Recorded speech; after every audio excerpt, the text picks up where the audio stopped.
You know how I always say that speaking is the fastest way to grow your business? Well, today I'm pulling back the curtain and giving you a front row seat to what it actually looks like to work with me one on one. I'm sitting down with a former client of mine, Grant Vermeer, who came to me when he was asked to give a 20-minute speech that was 2.5 weeks away. He had something to say, but he had no clue where to start. And maybe you will hear a little bit of yourself in this story. The nerves, the pressure to sound polished, the fear of falling flat, not knowing exactly what to put in your presentation, or maybe trying to put too much in your presentation. So, in this conversation with Grant, we are going to dive into the real coaching process, his aha moments, the tough love, and the mindset shifts of what happens after the speech that neither of us expected. And if you've ever wondered, could I actually do this? This episode is your answer because your audience is waiting. And yes, you have a story worth sharing. Let's get on to the show. Grant, it has been too long. Thank you so Wow. much for coming onto the show. I have been dying to catch up with you and just to share you with my audience also. So before we even get started, can you share with people who you are and what you do and and also like what your podcast is? First of all, thank you so much for having me on. This is so exciting for me. I have chased the shiny object syndrome, so I'm sorry we've been have been apart from each other now for a couple months as I was working on a project that I really love. It's for the military community. But yeah, my name's Grant. I grew up in the San Francisco Bay Area. Ended up making my way to the Naval Academy, which was a really formative experience for me on a couple of different factors, just my own personal development. It's also where I met my wife. And you ask who I am, like I'm a spouse. I'm a military spouse. I love my wife and I love supporting her career as a naval officer and as an aviator. And so I've had a fun time trying to build a business that it works with that, that is sustainable with that. And so for me, that has been building a podcast all about the Naval Academy community. It's a community I care deeply about. It's something that I have insight knowledge about and just have an ability to provide a lot of perspective and context to help educate family members, prospective students, and everyone about the midshipman experience in Annapolis. And that's been so fun. And I do that really as a passion project. And I'm sure we'll get into it more as a strategic piece of my overall business because my actual for-profit business is in the real estate world. I spent multiple years as a real estate agent. Now I run a real estate consultation and referral business, trying to make sure people are getting connected to really high-end top professionals across the country. And so that's what I'm doing right now. And I love it. Thank you. You have such a fascinating career path so far. So let's start with how did you get this first speaking event that compelled you to reach out to me? Yeah. It's been, sometimes I feel like this imposter syndrome, like, oh my gosh, how did I get this first event? Then I realized I've been building something for years. It's been a lot of hard work. It's been a lot of hard work. For me, it's been all about building community. And so one of the things that I've done with Academy Insider and that I've really loved is this idea of being an educator, being a guide for the moms and dads with midshipmen, for the parents, the family members, what I've dubbed as like the support squads for midshipmen who are going through the Naval Academy experience. And at the Naval Academy, there are groups known as parents clubs all across the country that are kind of broken out regionally.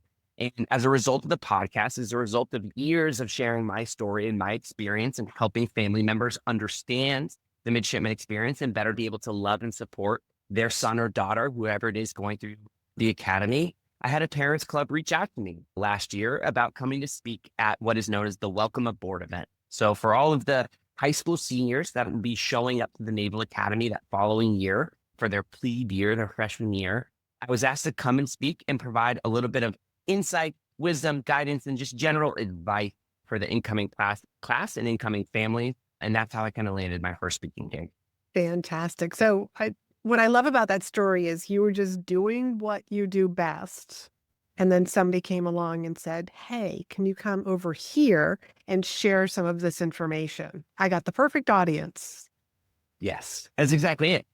I really just thought I was a blogger and a storyteller, just having fun, kind of reflecting on my experience, right? I was early in my journey. I wouldn't have considered myself an entrepreneur. I really just thought I was just like having fun, sharing stories. And, again, a big thing for me, like really my identity that I really try and hold is this idea of being a man for others. Part of my Jesuit Catholic faith, I hold it really dear to me. And so I was like, this is a perfect avenue to do something fun, but that will give back to a community I really care about and hopefully help a lot of families understand the journey. And really for me, that's all it was at the start. And then again, like you're saying, I had opportunities open up as a result of everything that I was doing, just kind of in that niche. Yeah. Beautiful opportunities. Okay. Before you reached out to me and they had already said, "Hey, Grant, can you come and speak?" What was your biggest fear? My biggest fear was so as you may be able to tell right now as I'm talking, I'm not a quiet person. It wasn't like necessarily getting up in front of the stage wasn't necessarily the piece that was most frightening to me. Although I will say, as much as I think I have a kind of a boisterous, charismatic personality. Getting up in front on a stage still gives me butterflies in the stomach, right? It's not like it's not like it's just like, oh yeah, no, I love it. No, it's scary. It's nerve wracking. But I think for me, and it's part of my personality, my wife, it will probably be the first one to tell you is I put a lot of pressure on myself, right? Like I want to be perfect in everything I do. I want to present in a really professional, really polished way in everything that I do. And so for me, kind of my biggest fear going into this is my first event. Like this is going to set the stage. This is going to be the thing that will hopefully open up a new avenue for me. I need to be great, right? I need to be excellent and I need to provide a ton of value to this group that I'm going to talk to. And so that was the biggest thing for me was I was like, all right, well, how do I do this? How do I do this in a way that really does achieve all of those things that I want it to do? And so for me, that was kind of the scariest piece was walking in knowing and I have no idea how I'm supposed to do this. I just know that I need to do it. And so that was what it was for me. Okay. So you reached out to me. Mhm. Why did you reach out to somebody who helped people write speeches? Because you have an incredible presence. Because you, again, I've listened to the podcast multiple times. My dad has listened to the podcast multiple times. And Dad, it was thanks. one I let, right. And, my dad and I were sitting, we're talking, and it's so impressive in what you do in terms of your branding and your reputation building, right? And it's something that I try and tailor for my real estate business, which is when someone says, "Oh, when it becomes relevant in their life to want to buy or sell a home, I want their first thought to be, I need to reach out to Grant."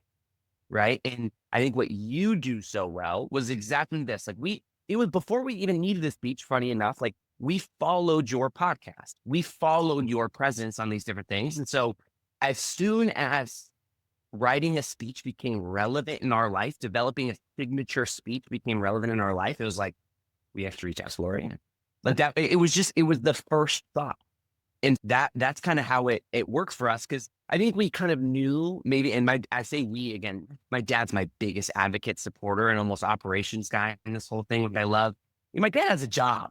My dad worked, but I swear if he was born 30 years later, this idea of being a modern age entrepreneur for him would be like the dream. Right. And so he loves getting to work on this stuff with me. And so I think we knew speaking was a possibility in the future and this idea of developing a signature speech and being a part of these events. So again, you were on our radar more or less just from general things. And then again, when it became relevant, it was automatic, easy to be like, we got to reach out to Laurie-Ann and we got to make this happen.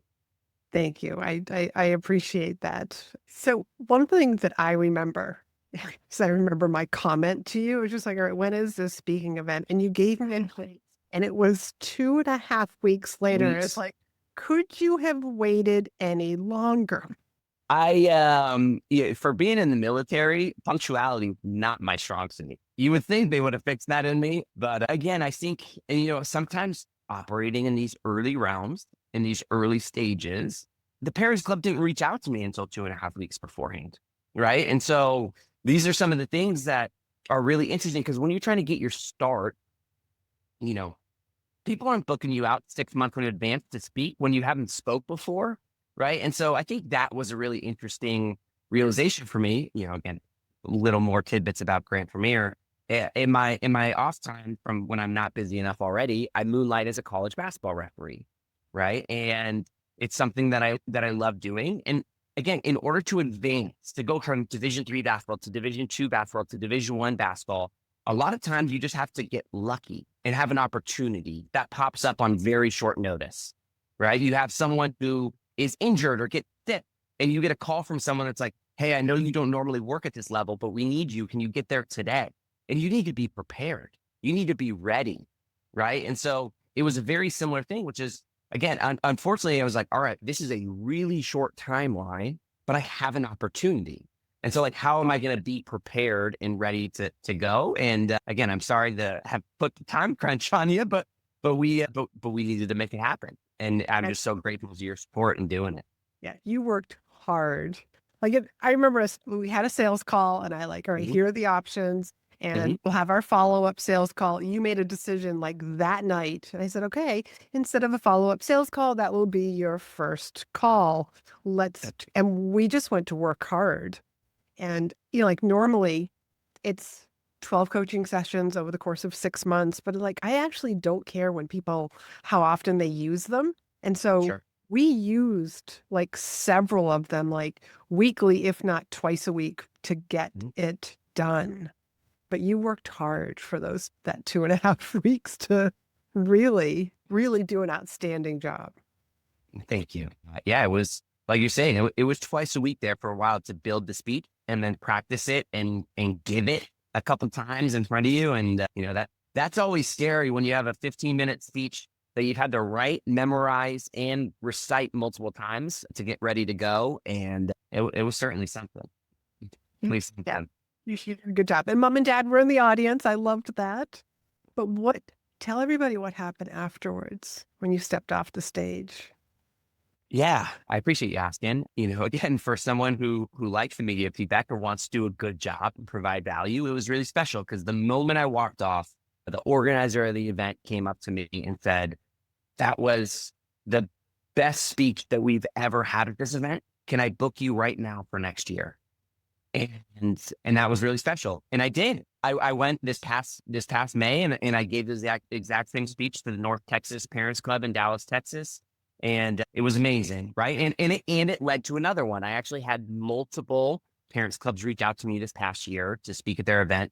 Again, kind of how it works is usually they're on the same day or within the span of 3 weekends. So I can't be everywhere, but I was able to 2 back-to-back weekends. I spoke at the North Texas Parents Club again, and also the Southern California Parents Club this year. Gave the speech twice, and they went incredible. And so I'm just like so grateful that it's continued to give me an opportunity and a stage and a presence to be able to impart a little bit of advice to the incoming midshipman families.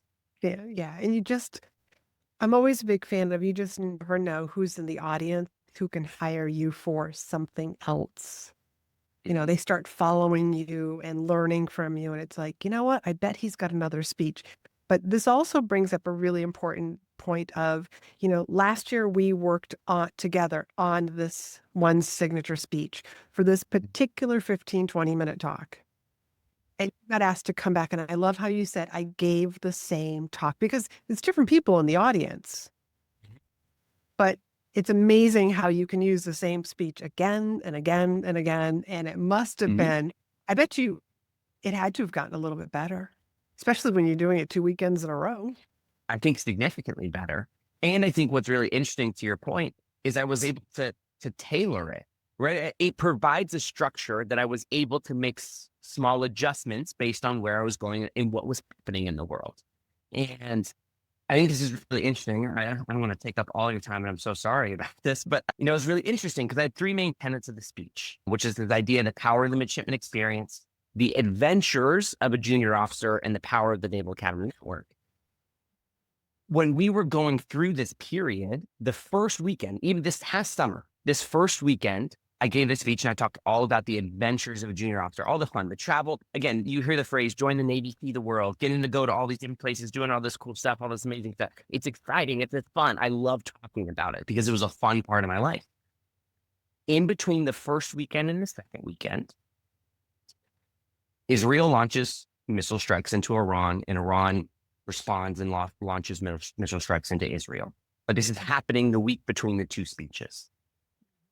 I was supposed to be flying to Vietnam. I was supposed to give this speech on Saturday afternoon and fly to Vietnam on Saturday evening to go visit my wife on a port visit. She's currently deployed on an aircraft carrier out in, again, now the Middle East, but was in like the South China Sea in the Pacific area. That's where she was at. They were supposed to pull into Vietnam. I was getting ready to fly out and visit my wife. I was so excited.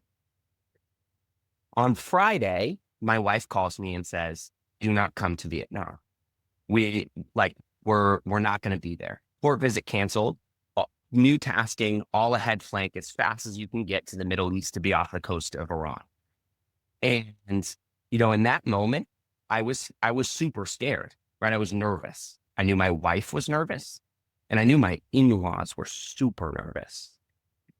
But the conversation that I had with my wife was that, who else is nervous? For sailors. And who else is afraid? The mom and dad of those sailors. And it is my wife's responsibility and job as a naval officer to take care of them, to love them, and to lead them in combat. And so I went into that speech the next day on 1 day notice, and I changed the speech from the power of the midshipman experience and the adventures of a junior officer to the power of the midshipman experience to be ready for the responsibility of being a junior officer. And that was a huge shift because I was able to come in and be responsible. And it was no longer about the fun of world travel and all this stuff, but it was about the fact that the midshipman experience, the Naval Academy experience is brutally hard. It is a grind because when you get out there and that moment happens where you are sick to your stomach, scared because you're going towards war, it is that way because you are going to have to handle your own emotion, your own fear, and take on the burden of your sailors. It is your responsibility to love them, to take care of them, and to lead them. And so that was this incredible arc for me in this speaking journey as well, because I was able to take something and make it a living document, right? Like, it wasn't just the same speech. It was able to be tailored based on world events and what was going on personally in my life and make it really relevant and really resonate with this audience. And so for me, that was a really interesting kind of experience. That is so beautiful to take your speech and really customize it, not just for this audience, but also for the state of the affairs, what actually is going on, and also like what was going on with you. But I love the advice that you gave your wife. That is just so beautiful. And it's the power of being a really good speaker is to be able to change it on a dime to serve your audience. Not to just give but this is the speech that I'm supposed to give. A lot of times people can get blinders on and it's no. Like we need something different. But when we booked you to speak, we didn't know we needed something different. So that just speaks kudos to you to being that's acting like a professional speaker. I appreciate that. Thank That is awesome. Make sure you get testimonials, by the way. Hey, the other thing, let's go back to our work together. What surprised you about working with a speech coach? The amount of reflection, right? I think what was actually really interesting, I think I was expecting early on, you're just going to tell me what to do. You're like, oh, yeah, I'm here. I'm paying for you. Write the sucker for me. You know what I mean? And I think what I loved and what was most interesting was it was and you are very intentional in how you are. You are very real and authentic. When you ask questions, you mean it, right? And you can feel it. And so for me, it was a really almost therapeutic, reflective exercise working with you because you asked a lot of really important questions. You asked a lot of questions about me. You asked a lot of questions about the impact I wanted to make on the audience and how that was going to drive the message of the speech. And so there were a lot of cool things that I really enjoyed about the experience. But I think what I loved most was that it forced me to be very honest with myself and very reflective of what is the outcome? What is the goal? And then how are we going to make that happen with your guidance? And that was really fun because again, I think I assume early on is oh, you're just going to I'm going to talk to you and you're going to here's your speech, right? And it wasn't that way at all. And I love that because again, I think that education, that experience is what allowed me to change it on a dime, right? Because it provided the framework necessary for me to be thinking about the things that I should be considering. That's so funny. You thought I was going to write your speech. The very first person that ever asked me, I mean, this is what brought me into the online world and to change from speaking about leadership to speaking about basically communication, is somebody sent me a text that said, Laurie-Ann, do you write speeches for people? And the answer was no, because then you have to memorize what I wrote. But like every client that I work with, nobody is cookie cutter because everybody's story is different. Everybody's goals for speaking is so different. So thank you for sharing that, for making me laugh, but also like for understanding like the process and having that sort of a framework so that you're right. Like you can write another speech. You can just change it on a dime because you needed to. Yeah. That was fun. And yeah, it can be very, to use your word, therapeutic. Like you're learning a lot about yourself, about like, why do I want to speak? What is my story? Pulling out the nuggets of your story. And for everybody, it's different. Yeah. 100%. Were there any funny moments of working together? I mean, a ton. I feel like we were just cracking up the whole time, always. Again, I feel like in retrospect, again, when you're at the Naval Academy, when you're going through it, it's not funny. It doesn't feel funny at all. But when you go back and you reflect on these things and like tell these stories to you, and I'm like, I want to tell this story, I want to tell this story. It's so ridiculous, it's hilarious. Like I love every bit of it. And so getting to work with you and share stories and realize, what stories work in a speech, what stories have an air that will make the audience laugh, that are fun, that will relieve some of the tension, that aren't overly long, that you're able to hit the point. And I think those were all like incredible things. That I think what was most for me is I really remember literally breaking down and crying on one of the calls with you. And so it was less about even like the humor and funny of our experience necessarily, although again, I love working with you. It's a very pleasant experience. And I think we laugh and we have fun. The power of your experience was the reflection. Like there were times where, again, you really made me think and feel and be honest and reflective as we were discovering things that were really important to me that literally moved me to tears. And so like those were the kind of experiences that I will always remember. Like it was a really powerful experience to really work through and navigate how I really feel about things and what is most important to me, and what kind of things I want to share with the world, right? Like what my story is and what I want to kind of express to other folks. And that's honestly what I remember most out of our time working together. Yeah, we definitely had a really good time working together. I enjoyed working with you, and I remember saying to you, I wish I had joined the Naval Academy. You just the way that you were sharing, like even the hardness, Mhm. how difficult it was, but you still did it, and how it has shaped who you are today. And that is what you were trying to share with that audience, that what you're about to do is so hard. I recently heard somebody talking about the 75 hard, that I don't want to call Oh it yeah. fitness regimen. Yeah. Yeah, we'll call it a fat. But he said you're not doing it for who you are today. You're doing it for later, the person Mhm. you're gonna become. He said, so that when things do get difficult in your life, because he's like, it's not a diet, it's not a fitness program, it's like a personal development program. He's like, That's real. when you go through something hard, you're gonna be able to remember, like, I did that. I'm a different person and I can do hard things. And hearing you talk about like how grueling the academy is, Mhm. what prepares them for like what your wife is doing right now with them. Yeah.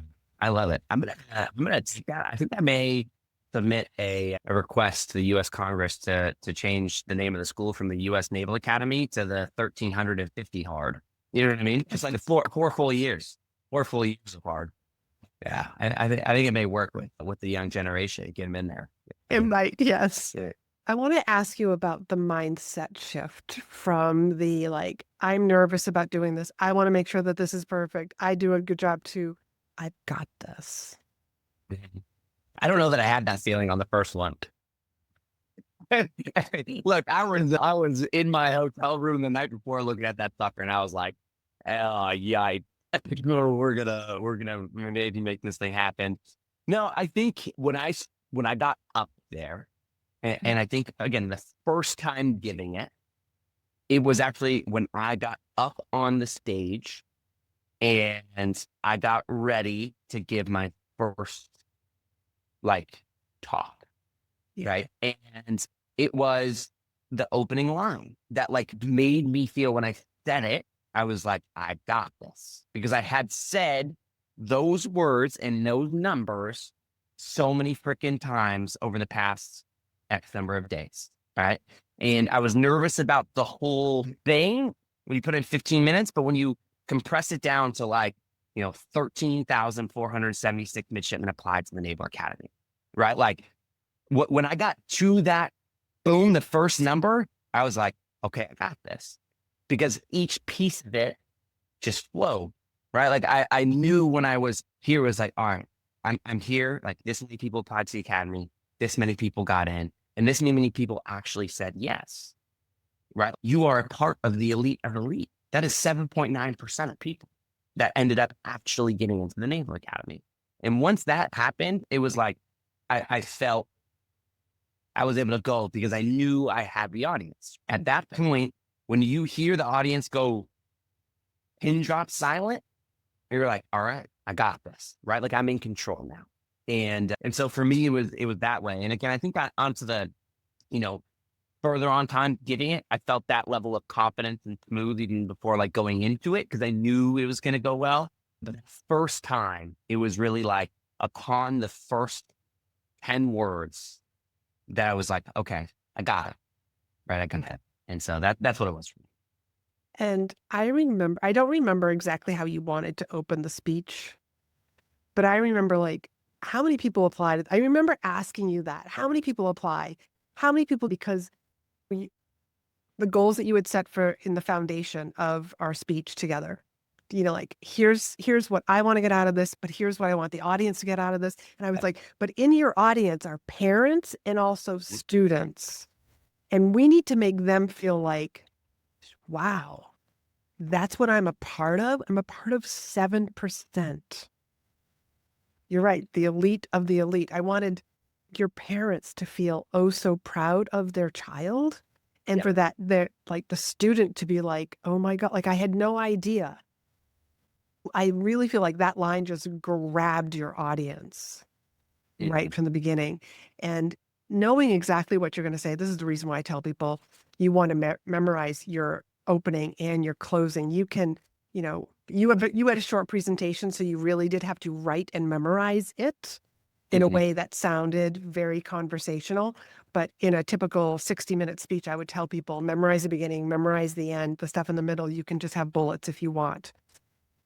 But that's why, is so that you know exactly what you're going to say. And that's when the butterflies just settle down. Bravo. Thank you. Thank you. What would you say to somebody who's listening right now, who's thinking of like, I was been thinking of booking a call with Laurie-Ann, thinking Mhm. of even adding speaking as their best form of marketing. What would you say what's the advice you'd give to somebody? Do it. No, I believe in the power of action, right? I believe in the power of momentum and moving, right? And I think I just had a podcast interview the other day with a Naval Academy grad, an older guy. Like he was, I think he was class of like 70 something. I mean, he's 50 years out of the Naval Academy. He's had an entire career in the Navy Marine Corps, his entire career and all this different stuff. He made it very clear that closed mouths don't get fed, right? And again, it was a lesson to take into a lot of different things, into networking, into relationships, into your professional career, into all these things. You have to ask for help, and I think working with you is actually, as funny as it may feel, it's like it's an ask for help, it's an ask for guidance, it's saying that I want to achieve something and I'm going to put the right people on my team in order to make it happen. And so I think there's that first movement of just taking action. And, I work, I think it's a military thing in me. I work in phrases, little ditties, little things that I can repeat over and over again.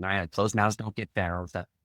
Motion creates emotion, right? And so this is the thing for me, and motion creates momentum, however you want to talk it. But like taking that first step is what is going to move you in the right direction and get you like pushing in the right direction. It's going to give you optimism. It's going to get you hope. You're going to have your first breakthrough. You're going to start to feel more confident. You're going to realize when you have a signature speech, you now have LinkedIn content. You have Instagram content. You now have an ability to go on a podcast and bring things up, knowing I have a structure of my thoughts that I want to do. It's not just the speech. If you were to look on my LinkedIn today, half of my posts are just excerpts from the speech. And you just copy and paste them in there, dude. Right? Like it's incredible. Like it just gives you a framework of what's important to you, the impact you want to impart on a certain audience. And then you have that for every single thing you do. So I would say working with Laurie-Ann, it's not just a speech. It is an entire framework of your communication, of your message, of your reputation that you want to have that you can copy and paste into all these different things. And less of a copy and paste, more we're talking about like really a confidence to be able to change it on a dime, right? And know how you want to do it because you have that. And working with you is working with the best in the game. It's working with an expert who's going to be able to lead you and guide you on that experience. Oh, thank you so much for all of that. And is there any other piece of advice that you want to give people that are listening about speaking, about sharing your story, sharing your message? Yeah. It's all about the impact you want to leave. I couldn't be more. Yeah, it is exciting. I read a book recently. Sorry, I'm a storyteller. I'm sorry. I read a book recently, Wealthy and Well Known. It's an incredible book. I heard the author talk on Pat Flynn's podcast. It led me to read it, right? Again, power of a podcast and be able to get on there and tell your story. He has a really interesting take, right? He's like, I hate this term personal brand, right? It feels a little transactional. It feels a little businessy. I love this idea of reputation because at the end of the day, like when someone says the word Laurie-Ann or someone says the word Grant, the first thought that pops into someone's head, that is your reputation. And the power of speaking, the power of having a podcast, the power of having a public presence on social media in a really professional forum is you have the ability to formalize and digitize your reputation. Because if you're able to go onto a podcast and talk about the things that are really important to you, you have the ability to make consistent posts about the things that are important to you and what is going to make an impact on your audience. You have the ability to create your reputation and to reinforce it constantly. And so like, this is the power of everything when you're going into it. Again, it just goes back to, it's not just a speech. It's the ability to build your reputation day in and day out, where everyone knows that you are the person who does X, or you are the person who is Y, right? Like, I just want, at the end of everything that I do, whether it's speaking again as a guest on your podcast, or it's it's an actual speaking event or whatever it is, like I want people to be like, oh yeah, Grant's the real estate guy, and Grant just cares about the military community. Yeah. Right. If those are the two things that people say when they like my name gets brought up, like, then I'm doing my job right. Right. Then that makes me happy. And it's a long way to say, as you're thinking about going on this journey, it's not just a speech. Working with Laurie is not just creating a speech. It's this journey to building your reputation in the public forum. And I just think it's a really powerful thing that you can do. And I'm just a big advocate for it and recommend it. Thank you. Thank you so much for all that. And the great advice for people. And I'm going to have to go check out that book. So Grant, before we close, can you just share with people where they can find you, follow you, and learn from you? Yeah. LinkedIn. Yeah. I'm a LinkedIn junkie. I'm just Grant Vermeer on LinkedIn. I would love if you followed me there, connected, shot me a message. It would be so much fun. If you have any interest in the military, the Naval Academy, shoot a question. It's what I do. It's my passion project.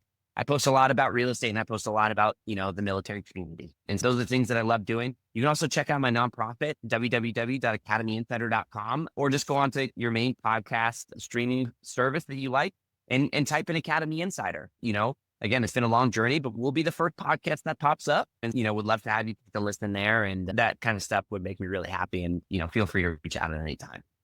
So, how about that for transformation? That is the power of one on one coaching. It's not about perfection, it's about clarity, confidence, and showing up like the expert that you already are. So, if listening to this has made you think, "Hmm, I want that kind of support," then let's talk. Head on over to speakandstandout.com/speaker dash success, and you can book your free speaker success call with me. We'll look at where you are, where you want to go, and how you can use speaking to get there faster and with way less stress. Remember, your story's unique. Let's make it heard. So till next week, be in demand.